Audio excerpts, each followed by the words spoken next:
नमस्कार मित्रमैत्रिणींनो, आज मी तुमच्यापुढे अयोध्येला का म्हटले जाते धार्मिक नगरी, अयोध्येतून ओरछाला जाण्यासाठी श्रीरामांनी राणीसमोर कोणत्या 3 अटी ठेवल्या, एक रंजक कथा आहे. आणि अयोध्यामधील पवित्र स्थळे. तर अयोध्या या प्राचीन नगरीबद्दल असे म्हटले जाते की ते भगवान श्री विष्णूंच्या मार्गदर्शनाखाली स्थापन झाली होती. अयोध्येची गणना देशातील 7 सर्वात प्राचीन आणि पवित्र नगरांमध्ये केली जाते. धार्मिक नगरी अयोध्या. श्रीराम जन्मभूमी असलेल्या अयोध्या नगरात बांधण्यात आलेले भव्य राम मंदिर जगभरात चर्चेत आहे. मंदिरात श्रीरामांचा अभिषेक 22 जानेवारी 2024 रोजी होणार आहे. सध्या मंदिराची तयारी जोरात सुरू आहे. अयोध्या नगर केवळ खासच नाही, तर या नगराला विशेष धार्मिक महत्त्वही आहे. म्हणूनच अथर्ववेदात देवांची नगरी म्हणत स्वर्गाशी तुलना केली आहे. अयोध्या शरयू नदीवर वसलेले पवित्र नगर.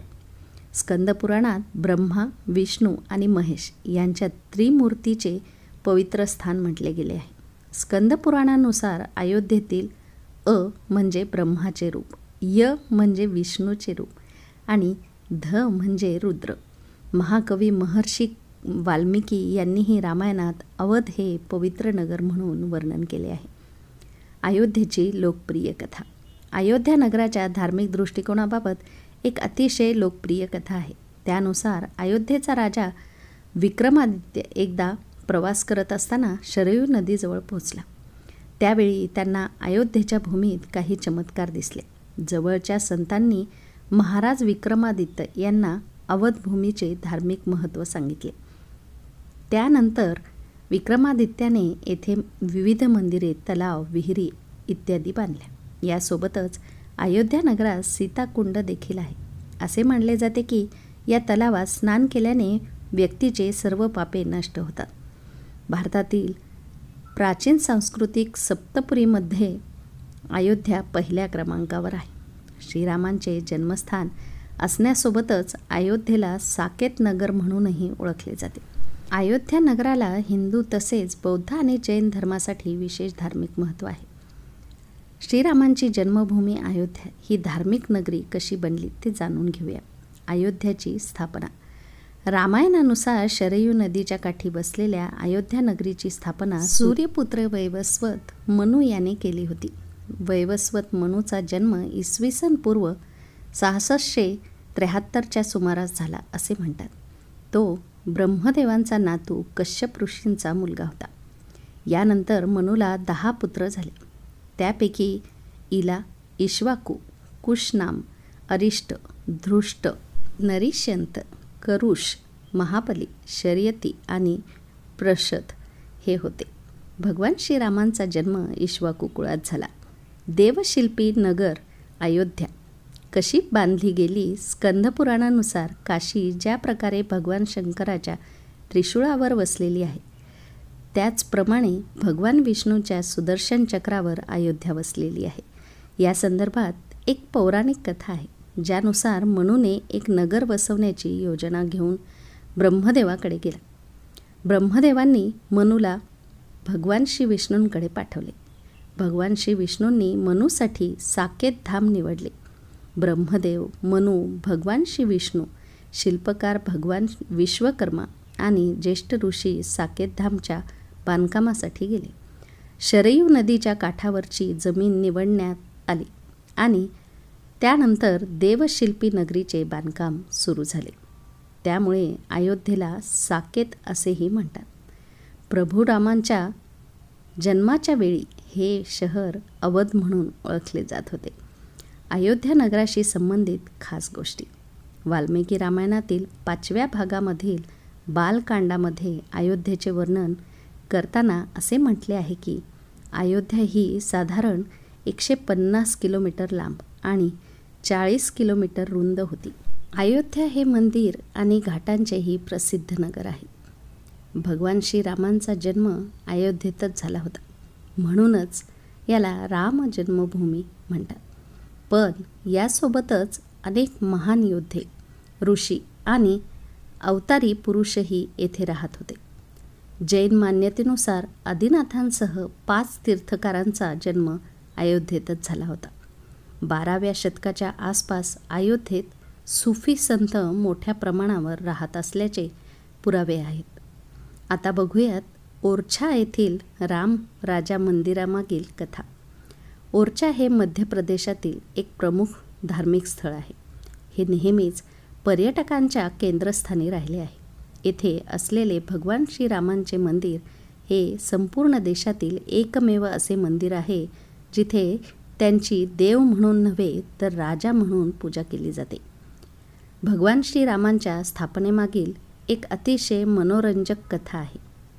कथेनुसार त्यावेळी ओरछा येथील राजा मधुकर शाह हे भगवान श्रीकृष्णांचे भक्त होते. तर त्यांची पत्नी गणोश कुमारी हे भगवान श्रीरामांची पूजा करत असत. ते नेहमी राणीला श्रीकृष्णांची पूजा करायला सांगत असे, पण राणी फक्त श्रीरामांचेच नामस्मरण करत राहिली. एकदा तिने ओरछा येथे प्रभू श्रीरामांची स्थापना करण्याचा निर्णय घेतला. त्यासाठी त्यांनी अयोध्येला जाऊन पूजा करण्याचे ठरवले. एके दिवशी ती राजाला न सांगता अयोध्येला निघून गेली. अयोध्येला जाण्यापूर्वी त्यांनी आपल्या सेवकांना चतुर्भुज मंदिर बांधण्याचा आदेश दिला, जिथे भगवान श्रीरामांची स्थापना केली जाईल. अयोध्येला पोहोचल्यानंतर राणीने राम मंदिरात प्रभू श्रीरामांसाठी अनेक दिवस उपवास केला. त्यांची भक्ती पाहून भगवान श्रीराम त्यांच्यासमोर प्रकट झाले. यानंतर राणीने त्यांना तिच्यासोबत ओरछा येथे येण्याची विनंती केली. भगवान श्रीराम तयार झाले, पण त्यासाठी त्यांनी राणीसमोर 3 अटी ठेवल्या. नंबर 1, प्रभू श्रीराम म्हणाले की ते बालकाच्या रूपात ओरछा येथे जातील. नंबर 2, ओरछाला पोहोचल्यावर न राजा असेल न राणी. नंबर 3, त्यांची स्थापना पुरुष नक्षत्रात होईल. राणीने भगवान श्रीरामांच्या सर्व अटी मान्य केल्या. जेव्हा राणी श्रीरामांचे बालस्वरूप घेऊन ओरछा येथे पोहोचली तेव्हा राजाने तिचे भव्य स्वागत करण्याचे ठरवले, पण राणीने सगळ्यांना नकार दिला. यानंतर ती श्रीरामांचे बालस्वरूप घेऊन महालात गेली. दुसऱ्या दिवशी चतुर्भुज मंदिरात प्रभू श्रीरामांची प्रतिष्ठापना करण्याचा शुभ मुहूर्त होता. तेव्हा प्रभू श्रीराम म्हणाले की आपण आईची कुशी सोडून कुठेही जाणार नाही. यानंतर ते राजवाड्याच्या बाहेर गेले नाही आणि तेथेच त्यांची स्थापना झाली. यानंतर राणीचा तोच महाल मंदिर म्हणून प्रसिद्ध झाला, जो आज रामराजा मंदिर या नावाने जगप्रसिद्ध आहे. तर आता बघूयात सप्तपुरींपैकी एक असलेली अयोध्या हिंदू, जैन, बौद्ध आणि शीख समुदायासाठी एक महत्त्वाचे धार्मिक आणि तीर्थक्षेत्र आहे.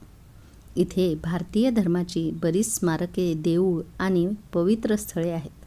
चला जाणून घेऊया थोडक्यात माहिती. नंबर 1, अयोध्याचे घाट. अयोध्याचे घाट आणि देवळांचे एक प्रख्यात नगर आहे.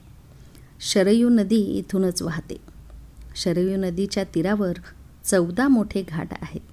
यामध्ये गुप्तद्वार घाट, कैकई घाट, कौशल्य घाट, पापमोचन घाट, लक्ष्मण घाट इत्यादी उल्लेखनीय आहेत. नंबर 2, राम जन्मस्थळ.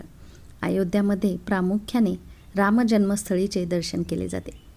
इथेच रामलल्ला वसलेले आहेत. नंबर 3, मारुतीचे देऊळ. अयोध्येच्या मध्यभागी हनुमान गाडीतील रामभक्त मारुतीचे मोठे देऊळ आहे. नंबर 4, दंतधावन कुंड. हनुमान गडी क्षेत्रात दंतधावन कुंड आहे, जिथे श्रीराम आपले दात स्वच्छ करीत असत. याला रामदैतोन असेही म्हणतात. नंबर 5, कनक भवन देऊळ. अयोध्येचे कनक भवन देऊळ बघण्यासारखे आहे, जेथे राम आणि जानकीच्या सुंदर मूर्त्या ठेवलेल्या आहेत. नंबर 6, राजा दशरथांचे राजवाडे. इथे राजा दशरथांचे राजवाडे देखील अगदी प्राचीन आणि मोठे आहेत. नंबर 7, भगवान ऋषभदेव यांचे जन्मस्थळ. अयोध्येत एक दिगंबर जैन देऊळ आहे, जेथे ऋषभदेवांचा जन्म झाला होता. अयोध्येत आदिनाथाच्या व्यतिरिक्त अजितनाथ, अभिनंदननाथ, सुमितनाथ आणि अनंतनाथ यांचा जन्म देखील इथेच झाला. इथेच यांची जन्मस्थळीवर देवळे देखील बांधली गेली आहे. नंबर 8, बौद्ध स्थळ. अयोध्येच्या मणी पर्वतावर बौद्ध स्तूपांचे अवशेष आहेत. असे म्हणतात की भगवान बुद्धाची मुख्य उपासक विशाखा यांनी बुद्धाच्या सानिध्यात अयोध्येत धम्माची दीक्षा घेतली.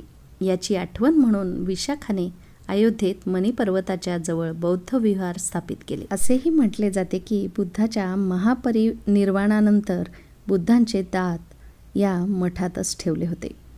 वास्तविक 7व्या शतकात चीनी प्रवासी हेनसांग येथे आले होते. त्यांच्या मतानुसार इथे 20 बौद्ध देवळे होती आणि सुमारे 3000 भिक्षुक वास्तव्यास होते आणि येथे हिंदूचे एक मुख्य आणि मोठे देऊळ होते.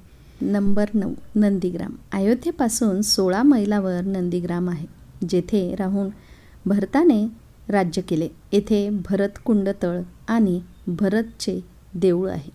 नंबर 10, श्री ब्रह्मकुंड. अयोध्येत असलेल्या गुरुद्वारा ब्रह्मकुंड साहिबाच्या दर्शनास जगाच्या कानाकोपऱ्यातून शीख भक्त येतात. असे म्हणतात की शीख समुदायाचे पहिले गुरु नानक देव, 9वे गुरु तेग बहादूर आणि 10वे गुरु गोविंद सिंग यांनी ब्रह्मकुंडात ध्यान केले होते.